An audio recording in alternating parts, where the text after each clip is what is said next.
Week 8 has come and gone, and now we're into Week 9. Last week, I went solid 11-4 in my predictions, and now I am a total of the season at 81-42, almost double wins to losses. Having a pretty solid year prediction-wise, but hey, we got a whole other set of week to predict games for Week 9. And before we get into this video, let me remind you, check out DUBBY.gg. Use code SHREDDER for 10% off your order of anything on the website. You can go to DUBBY.gg or click the link in the description. And don't forget to like and subscribe. It doesn't cost you a thing, and it helps my channel out a ton. Either way, let's get into this video.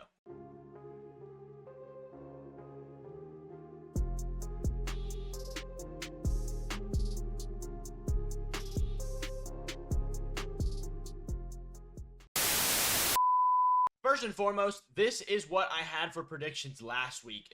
Here's what I was wrong on, okay? So first off, obviously, a big one here. Cleveland and Baltimore was a big loss I had.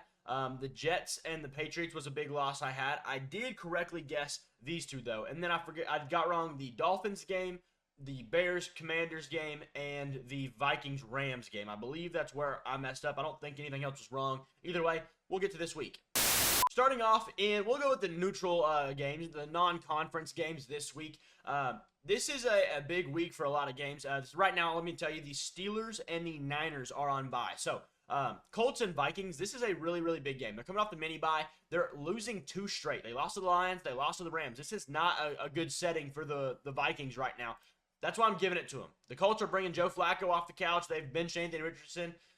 I don't really get it. You know, he's played a total of 10 games. And if you look at his stats compared to Josh Allen's stats, they're very similar. And Josh Allen had a really, really bad year 1. This is effectively Anthony Richardson's year 1 because he was hurt all of last year. But he had a really bad year 1, and then he became one of the best quarterbacks in the NFL. Josh Allen did. I'm not saying that Anthony Richardson would do that because Anthony Richardson hasn't shown us to be anything like that so far. But he could. You never know. At this point, I just don't see the point of hampering the expectations of your rookie and destroying his confidence even more in this case where, you know, he's played messy, but they've at least kind of won some games, unlike Bryce Young and the Panthers. Then, Jaguars, Eagles. I kind of have to go with the Eagles here. The Eagles have really found their identity. They've kind of put themselves in a spot to be decent, at least, at this point in time. I trust the Eagles at this point. They've been running the ball well. They look like a good football team once again. Give it to the Eagles. And then the last one for this this section here, Bucks and Chiefs. You know, the Bucks are on a little bit of a game, 2 or so game slide, I think. Maybe it was a loss, win-loss, but something like that. They've lost more than they've won lately. Let's just say that. And they've also lost off, you know, not including just the win column. They've lost Chris Godwin. They've lost Mike Evans. They're in a weird spot. I've got to go with Kansas City. However, this should be a pretty good game. I do think the Bucks are still just going to be competitive. Baker Mayfield, he's scrappy, man. He's going to keep up. He's going to be able to do things that other quarterbacks wouldn't. So they still have a shot, but home teams are taking all these.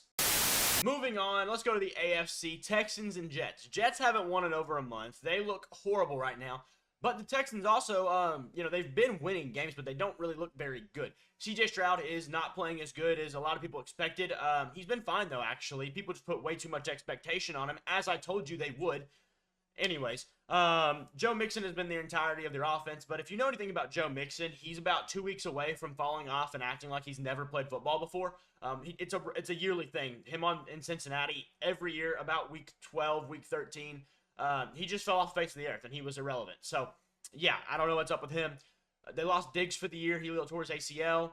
Nico Collins has been hurt.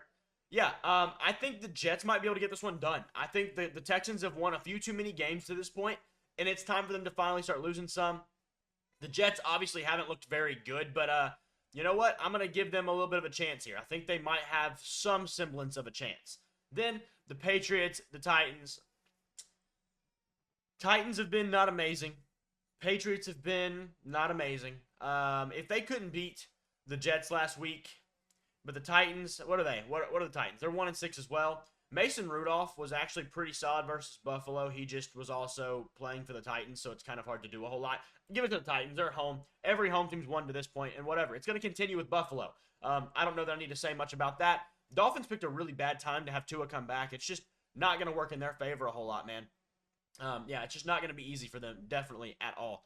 Bengals and Raiders. This, you know, last week was an important game for the Bengals and the Raiders. Excuse me, Bengals and the Eagles. because both teams really, really, really needed a win to make sure they stayed on top of their divisions and stayed on top of things. Well, Bengals lost last game, so now this becomes the most important game of the year for them because they simply cannot lose to the Raiders at home. And if they do, that is a massive failure. Massive failure. The Raiders have not looked good. They don't really particularly do anything well. They don't run the ball well. They don't really throw the ball well. Their defense isn't all that great. The Bengals have to win this game. There is no ifs, ands, or buts about it. Now, can they? That's the big question.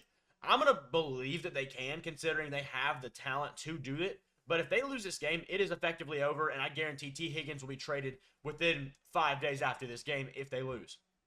Broncos, Ravens. Interesting game here. Broncos are 5-3, man. They've been playing some really, really, really good football.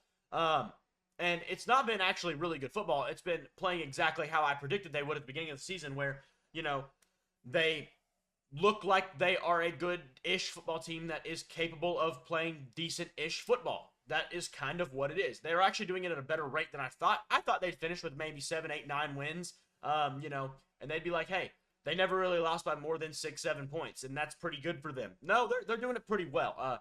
But they're running into one of the better teams in the league in the Ravens, and that's just not going to help, man. So far, home teams stay on top. However, that is going to come to an end now. The Chargers beating the Browns, I think it's going to be almost a guarantee. I think they're just a better team. Herbert's picking up his level of play.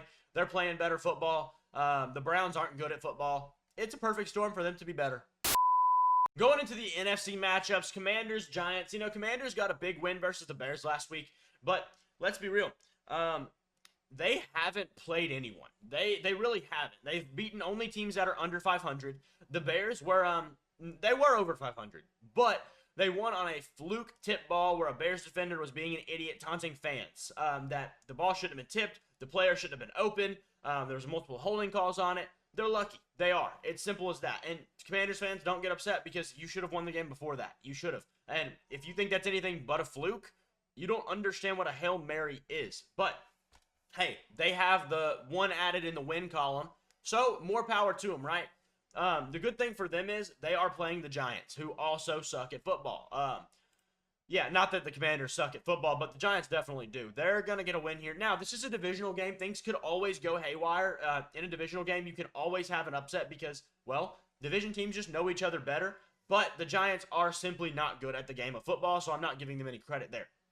Cowboys, Falcons. This is an incredibly hard game to predict because you would really think Dallas would win this game. They're the team who, they're probably better. They have the upper hand in terms of players' talent. CeeDee Lamb. Micah Parsons, which Parsons, he's been out. But anyways, the Falcons have been pretty mediocre, to say the least. It's kind of back and forth, but they're at home. They're away. Cowboys have struggled, but maybe struggled too much. I'm kind of thinking I have to give this one to Dallas. We're going to give it for now. We may come back and revisit this one. But yeah, for now, they're going to win this game. Saints, Panthers. Panthers are terrible. Give me the Saints. Easy enough. Bears, Cardinals. Cardinals have kind of gotten hot. They are currently leading their division at 4-4. That is huge for them, man. They were like 2-4 like just 2 weeks ago. It seems like they have not been good enough to be this top of the division, but also their division kind of sucks this year. But the Bears are 4-3. They should have won last week if they had a defender that was not trying to insult fans for some reason. I do think the Bears are more talented. They probably play a better brand of football. I'm going to give it to the Bears. Sorry, Cardinals. All the away teams are winning over here, man. Maybe that should go with the Cardinals. We'll check back in a moment, honestly. And then Rams and Seahawks. Give me the Rams, dude. I don't think the Seahawks are all that great. I've said that multiple times this year. I think they're, an interesting team that they could scrape into the playoffs because they have some talent, but really they're just not that great. Geno Smith is not that great. The offense is not that great. The defense is not that great. They're fine. They're fine across the board, but they don't really move the needle for me much. They're fine. That's pretty much how you can sum them up, is just fine. So, give me the Rams. They're getting healthy. They're getting hot. I like what I'm seeing from them. And then the Lions and the Packers. Right now, the Lions are 6-1. The Packers are 6-2. Lions are hot, playing incredible football. By far the best football in the league. Give me the Lions, man. There's no one playing football like the Lions are playing football at this moment. They are on another level. They are scoring points on top of everybody. I know the teams are bad. I don't care. They're still scoring points. Some teams wouldn't score points. They'd be, oh, it's a bad team. Let's take them for granted and not score points. I don't know why, but they would choose to do that. Either way, Lions look good, man. We've got all the away teams winning over here, all the home teams but the Chargers winning over here, all the home teams winning here. These two games are things I have to reconsider. Falcons, Cowboys. I think I'm going to stay with the Cowboys. They've lost too much lately. I think I'm going to give them a credit for a win. Cardinals, Bears. I like the Bears too much. I think they play better defense. I think they play better-ish offense.